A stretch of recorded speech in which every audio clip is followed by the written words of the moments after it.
Derrière des mains anonymes qui écrivent, toute une armée, soldats inconnus les uns aux autres, elle envahit la toile, elle écrit, elle recycle. Avec le coronavirus, le village planétaire est désormais le siège d'une littérature noire, la rumeur. Tahiti n'y échappe pas. Quels symptômes derrière pareille disposition? D'abord l'angoisse. Les autorités chinoises redoutaient cet effet boomerang. L'agenda médiatique saturé, chaque jour un décompte des cas nouveaux, presque un match de football. Alors certains psychotes, écrire sur Internet devient libératoire, d'autant plus que le net parle au cerveau droit, celui des affects. Dans tout partage d'une information sur les réseaux sociaux, il y a quand même très souvent de l'émotion. Et c'est vrai que ça suscite de l'émotion et donc ça permet d'aller très vite. On sera toujours moins rapide à vérifier quelque chose, même si c'est extrêmement simple comme ça, que d'aller le partager au cas où.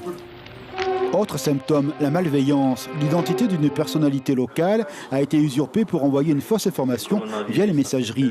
Le Haut Commissariat appelle les citoyens à la clairvoyance. Nous avons été dans les rues de Papeete. À première vue, les passants savent séparer le bon grain de livret. Réseaux sociaux et coronavirus, un couple à prendre avec des pincettes. Je regarde Internet, oui, mais pour le coronavirus, pas tellement. Pourquoi ? Parce que pour l'instant, ça ne nous touche pas tellement que ça. Je sais que c'est important, mais je trouve qu'il y a beaucoup de fausses infos aussi qu'il y a dessus. Donc, on a toujours peur d'avoir cette maladie-là. Ouais, toujours peur. Mais regarder Internet, ça vaut rien. Non. Vaut mieux demander au docteur. Vous n'êtes pas inquiet ? Peut-être inquiète. Si ça arrive ici à Tahiti. Pour l'instant, pas trop. Voilà. Enfin, il y a l'humain.